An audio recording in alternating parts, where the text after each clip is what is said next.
Bismillahirrahmanirrahim. Assalamualaikum warahmatullahi wabarakatuh. Bagaimana kabar anak soleh dan soleha Ustazah pada hari ini? Alhamdulillah. Ustazah doakan semoga anak-anak Ustazah berada dalam keadaan sehat walafiat serta dalam lindungan Allah Subhanahu wa taala. Amin amin ya rabbal alamin. Nah, pada pertemuan kali ini kita akan belajar budaya alam Minangkabau, yaitu bersama Ustazah Dila. Nah, baiklah anak Ustazah, sebelum kita memulai pelajaran kita, marilah bersama-sama kita mengucapkan basmalah dan membaca doa sebelum belajar. Bismillahirrahmanirrahim. Adab berdoa. Baca doa sebelum belajar. Raditu billahi rabba wa bil islami dina wa bi muhammadin nabiyya wa rasula. Rabbi zidni ilma warzuqni fahma. Amin. Nah, pada pertemuan kali ini kita akan masuk yaitu materi pelajaran yang keempat mengenai sopan santun dalam berpakaian. Adapun tujuan pembelajaran yang harus anak Ustazah capai atau Ustazah sangat mengharapkan yaitu anak Ustazah mampu mengenal dan melakukan adat sopan santun, cara berpakaian yang baik yang berlaku di lingkungan sehari-hari yaitu di Minangkabau. Ayo, untuk lebih jelasnya, silakan anak Ustazah simak penjelasan yang Ustazah berikan ya. Nah, menurut adat di Minangkabau, pakaian sangat banyak fungsinya, yaitu untuk melindungi tubuh dari cuaca panas dan dingin, ada untuk keindahan, dan ada untuk kecantikan. Di Minangkabau, pakaian juga sangat berfungsi untuk menutup aurat, baik itu bagi yang laki-laki maupun bagi yang perempuan. Sebab di dalam adat dikatakan syarak mangato adat memakai. Artinya yang dikatakan oleh agama itulah yang dilakukan oleh adat. Jadi antara adat dan agama itu sejalan. Pakaian juga dapat mencerminkan sopan santun si pemakainya, seperti pepatah adat, rancak rupo dapet diliye, elok bunyi karano didanga. Artinya apa anak Ustazah? Ya, bagus kalau dilihat, indah kalau dipandang. Jadi, kalau kita berpakaian itu harus serasi, tidak boleh anak Ustazah berpakaian yang mencolok dan tidak boleh membuka aurat. Nah, secara garis besarnya, pakaian di daerah Minangkabau dapat dibedakan atas dua jenis. Yang pertama, pakaian sehari-hari, yaitu pakaian yang digunakan sehari-hari oleh penduduk di Minangkabau. Yang kedua, ada pakaian adat, yaitu pakaian yang dapat dipakai pada upacara-upacara adat. Nah, pada pertemuan kali ini cukup dua materi yang akan kita bahas. Yang pertama, cara berpakaian yang baik bagi laki-laki, dan yang kedua, cara berpakaian yang baik bagi perempuan.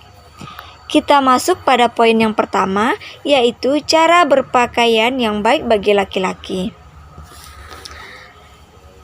Nabi bersabda dalam sebuah hadis yang diriwayatkan oleh Bukhari, Allah mengutuk laki-laki yang berpakaian seperti wanita dan wanita yang berpakaian seperti laki-laki. Nah, di Minangkabau, berpakaian sangat banyak makna dan kegunaannya.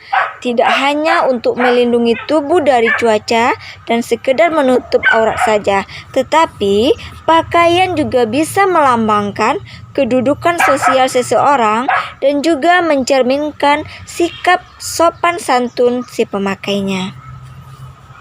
Nah, cara berpakaian laki-laki di Minangkabau dapat dibedakan sesuai peruntukannya.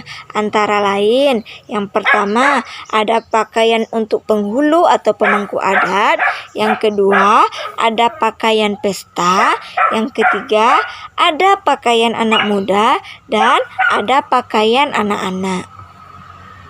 Baiklah, kita masuk satu persatu. Nah, coba anak ustazah perhatikan gambar yang ustazah tampilkan ini. Ini contoh pakaian penghulu atau pemangku adat yang biasanya dipakai pada acara-acara adat dan acara kebesaran di Minangkabau. Nah, pakaian adat ini untuk yang laki-laki ini biasanya perlengkapannya tidak sebanyak pakaian penghulu. Nah, coba anak ustazah perhatikan gambar selanjutnya. Ini ada pakaian pesta. Nah, pakaian pesta ini biasanya digunakan untuk acara-acara pesta dan kegiatan lainnya sehingga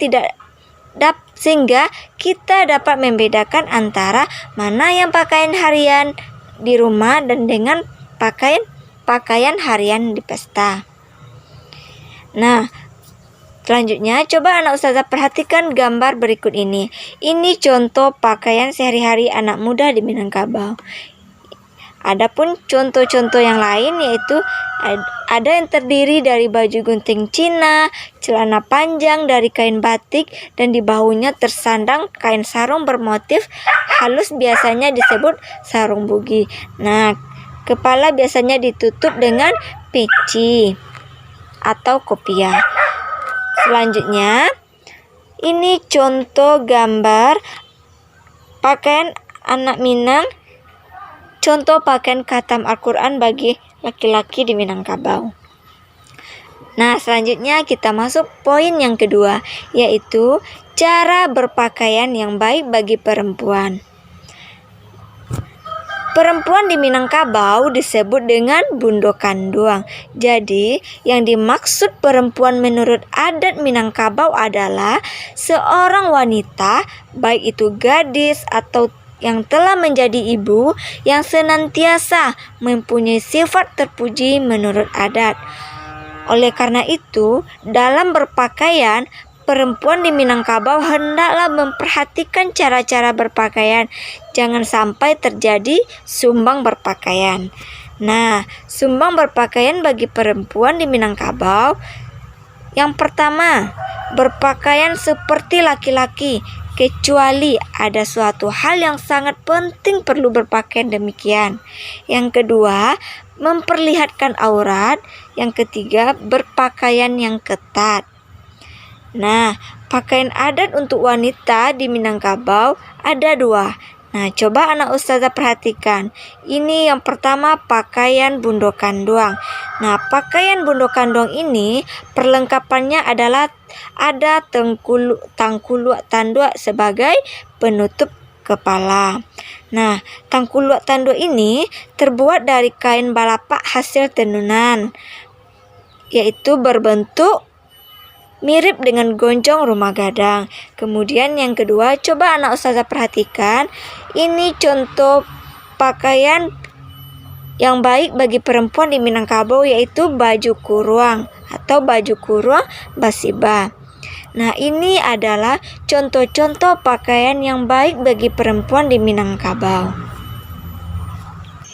Baiklah anak ustazah, mungkin itulah pembelajaran kita pada hari ini. Semoga apa yang ustazah sampaikan bisa anak-anak ustazah pahami dengan baik.